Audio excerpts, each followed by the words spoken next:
ಪಾಕಿಸ್ತಾನಕ್ಕೆ ನೀರು ನಿಲ್ಲಿಸೋದಕ್ಕೆ ಸಾಧ್ಯನಾ? ಪರಾಮರ್ಶೆ ಆಗಿದೆಯಾ? ಬೆಂಗಳೂರಲ್ಲಿ ಕಾರ್ಮಿಕ ಸಚಿವ ಸಂತೋಷ್ ಲಾಡ್ ಪ್ರಶ್ನೆ ಮಾಡಿದ್ದಾರೆ.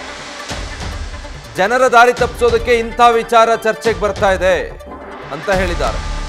ಉಗ್ರರ ಮನೆ ಧ್ವಂಸ ಮಾಡಿರೋ ಬಗ್ಗೆ ದೊಡ್ಡ ಸುದ್ದಿ ಆಗ್ತಾ ಇದೆ. ಟೆರರಿಸ್ಟ್ಗಳ ಮನೆಗಳಿದ್ದಿದ್ದು ಮೊದಲು ಗೊತ್ತಿರಲಿಲ್ವಾ? ಹಾಗಿದ್ರೆ ಇನ್ವೆಸ್ಟಿಗೇಷನ್ ಆಂಗಲ್ ಅಲ್ಲಿ ಸಚಿವ ಸಂತೋಷ್ ಲಾಡ್ ಒಂದಷ್ಟು ಪ್ರಶ್ನೆ ಕೇಳಿದ್ದಾರೆ. ಸೆಕ್ಯೂರಿಟಿ ಬಗ್ಗೆ ಯಾಕೆ ಚರ್ಚೆ ಆಗ್ತಿಲ್ಲ ಅಂತ. ಯಾಕಾಗಿಲ್ಲ, ಯಾಕಲ್ಲಿ ಸೆಕ್ಯೂರಿಟಿ ಇರಲಿಲ್ಲ ಅನ್ನೋದ್ರ ಬಗ್ಗೆನೇ ಮೊದಲು ಚರ್ಚೆ ಆಗಿದ್ದು. ಇದರಲ್ಲೂ ರಾಜಕೀಯನೇ ಮಾತಾಡಬೇಕು ಅಂದ್ರೆ ಮಾತಾಡ್ಬೋದು. ಸಚಿವ ಆರ್ ಬಿ ತಿಮ್ಮಾಪುರ ಹೇಳ್ತಾ ಇದ್ರಲ್ಲ, ಇದರಲ್ಲಿ ರಾಜಕಾರಣ ಮಾಡಬಾರ್ದು ಅಂತ. ಅದೇನು ಕಾಂಗ್ರೆಸ್ ಅವರಿಗೆ ಅನ್ವಯ ಆಗಲ್ವಾ ಅಂತ.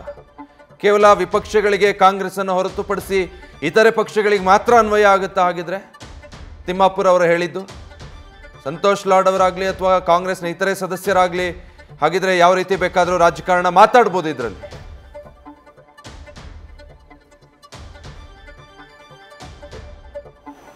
ಪ್ರತಿಯೊಬ್ಬರು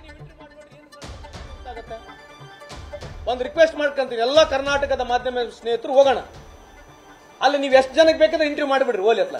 ಆಮೇಲೆ ಲೀಸ್ಟ್ ಇದೆ, ಎಲ್ಲರಿಗೂ ಇಂಟರ್ವ್ಯೂ ಮಾಡಿ ನೋಡ್ರಿಲ್ಲ. ರಕ್ಷಣಾ ಕಾರ್ಯಾಚರಣೆ ಮಾಡಿದ್ರಿ. ಈಗ ದಾಳಿ ಆದಂತಹ ಸಂದರ್ಭದಲ್ಲಿ ಕಾಶ್ಮೀರಿ ಮುಸಲ್ಮಾನರನ್ನ ದೊಡ್ಡ ಮಟ್ಟದಲ್ಲಿ ಸೋಷಿಯಲ್ ಮೀಡಿಯಾದಲ್ಲಿ ನಿಮ್ಗೆ ಗೊತ್ತಿದೆ, ಅದು ಟಾರ್ಗೆಟ್ ಮಾಡಲಾಗಿದೆ. ಸೋಷಿಯಲ್ ಮೀಡಿಯಾದಲ್ಲ, ಯಾವುದು ನಡೆಸೇ ಬಿಟ್ರು ಕುತ್ಕೊಂಡು. ನನ್ನ ಪ್ರಶ್ನೆ ಏನು ಅಂದ್ರೆ, ಈಗ ನೀವು ಇಂಟ್ರಾಕ್ಷನ್ ಮಾಡಿದಂತ ಸಂದರ್ಭದಲ್ಲಿ ಅಲ್ಲಿ ಬಂದಂತ ಪ್ರವಾಸಿಗರು, ಆ ಪ್ರವಾಸಿಗರು ಅಲ್ಲಿಯ ಕಾಶ್ಮೀರಿ ಮುಸಲ್ಮಾನರ ಬಗ್ಗೆ ಏನ್ ರಿಯಾಕ್ಟ್ ಮಾಡ್ತಾ ಇದ್ರು? ಸರ್, ಅದ್ಭುತವಾದಂತ ರಿಯಾಕ್ಟ್ ಮಾಡಿದ್ರು. ಇದೇ ನಮ್ಮ ತಾಯಿ ಯಾರು ಶಿವಮೊಗ್ಗ ತಾಯಿ ಏನ್ ಹೇಳಿದಾಳೆ, ನನ್ನ ಮಗನ ಅವರೇ ಕರ್ಕೊಂಬಂದಾರೆ ಅಂತ ಹೇಳಿದಾರೆ. ಏನ್ ಹೇಳ್ದ? ಅವ್ರು ತಾನು ಹೇಳಿರೋದು. ಯಾರು ಒಬ್ರು ಅವ್ರ ವಿರುದ್ಧ ಮಾತಾಡಿಲ್ಲ. ಒಂದೇ ಒಂದು ಇನ್ಸಿಡೆಂಟ್ ನಿಮ್ಮನ್ನ ಕೇಳಿ ಮಾತಾಡಿದಂತ ಎಲ್ಲ ಬಿಜೆಪಿ ನಾಯಕರು ಹೇಳ್ತಾರಲ್ಲ, ಮತ್ತೆ ಇವುದ್ರ ಬಗ್ಗೆ ಅದೇ ಹೇಳ್ತಿರೋದು. ನನ್ನ ಪ್ರಕಾರ ಈ ನೀರು ನಿಂದ್ರಿಸ್ಲಿಕ್ಕೆ ಸಾಧ್ಯ ಇದೆಯಾ? ಯಾರು ಇದ್ರ ಬಗ್ಗೆ ಸಮರ್ಪಕವಾಗಿ ಚರ್ಚೆ ಮಾಡ್ತಾರ? ಇದೆಲ್ಲ ಇಂಟರ್ನ್ಯಾಷನಲ್ ಟ್ರೀಟಿಗಳು ಸೈನ್ ಆಗಿರ್ತಕ್ಕಂಥದ್ದು. ಒಂದು ಇದೇನಂತಂದ್ರೆ, ಸರ್ಕಾರ ನಿರ್ಣಯ ಹಾಕಿನ ಮುಂಚೆನೆ, ಸರ್ಕಾರ ನಿರ್ಣಯ ತಗೊಂಡು ಸರ್ಕಾರ ಮಾಡೋಕ್ಕಿಂತ ಮುಂಚೆನೆ ಇಂಥವೆಲ್ಲ ಮಾತುಗಳು ಮಾಧ್ಯಮದಲ್ಲಿ ಬಿಟ್ಬಿಡ್ತಾರೆ. ಆ ಸರ್ಕಾರ ಏನು ಮಾಡಿದೆ ಏನಿಲ್ಲ ಅದು ಗೊತ್ತೇ ಆಗೋದಿಲ್ಲ ಜನಕ್ಕೆ. ಮಾಧ್ಯಮದಲ್ಲಿ ಬಂದು ಜನರು ಒಪ್ಕೊಂಡ್ಬಿಡ್ತಾರೆ ಅಷ್ಟೇ. ಈಗ ಯಾರ್ಯಾರನ್ನ ಹುಡುಕ್ ಹೊಡೆದ್ಬಿಡ್ತಾರೆ. ಈಗ ಯಾರು ಹೊಡೆದಾರೆ, ಯಾರ್ಯಾರು ಸುಮ್ಮನೆ ಇದೇನಂತಂದ್ರೆ, ಇದೆಲ್ಲ ಮೀಡಿಯಾ ಮಾಡತಕ್ಕಂಥ ಸ್ಕೀಮ್ ಬಿಟ್ರೆ ಅಲ್ಲ. ಈ ತರ ಟೆರರಿಸ್ಟ್ ಆಕ್ಟಿವಿಟಿ ಇಡೀ ಪ್ರಪಂಚದಲ್ಲಿ ಆಗಿದೆ, ನಮ್ಮ ಭಾರತ ದೇಶದಲ್ಲಿ ಕೂಡ ಆಗಿದೆ.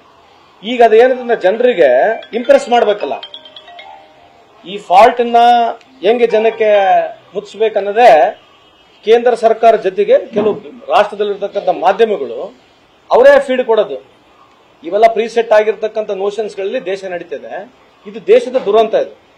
ಆಮೇಲೆ ಬಿಜೆಪಿಯವರು ಇದನ್ನ ಅಡ್ವಾಂಟೇಜ್ ತಗೊಂಡು ನೋಡಿ, ಮೊನ್ನೆ ಶಿವಮೊಗ್ಗದಲ್ಲಿ ಮೆರವಣಿಗೆ ಮಾಡಿದ್ದಾರೆ.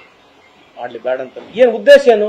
ಇವ್ರದೇ ಸರ್ಕಾರ, ಇವ್ರ ಆಡಳಿತದಲ್ಲೇ ಆಗಿರತಕ್ಕಂಥದ್ದು, ಇವ್ರ ಆಡಳಿತದಲ್ಲೇ ಹಿಂದೂ ಕೊಲೆ ಆಗಿರ್ತಕ್ಕಂಥದ್ದು, ಇವ್ರ ಆಡಳಿತದಲ್ಲಿ ಪ್ರಧಾನಮಂತ್ರಿ ಇವರೇ, 370 ಮಾಡಿದವರು ಇವರೇ, ಆರ್ಮಿ ಇವ್ರದೇ, ಏರ್ಫೋರ್ಸ್ ನಮ್ದೆ, ಮಿಲಿಟರಿನೂ ನಮ್ದೆ, 20 ರಾಜ್ಯಗಳಲ್ಲಿ ಮುಖ್ಯಮಂತ್ರಿಗಳು ಇವರೇ. ಇವತ್ತು ಇಡೀ ಭಾರತ ದೇಶದಲ್ಲಿ ಇಲ್ಲಿವರೆಗೆ ನೋಡ್ತಾ ಇದ್ರೆ ಹಿಂದೂಗಳು ಕತ್ತರನಾಗಿದೆ ಅಂತ ಇವ್ರು ಹೇಳ್ತಾರೆ.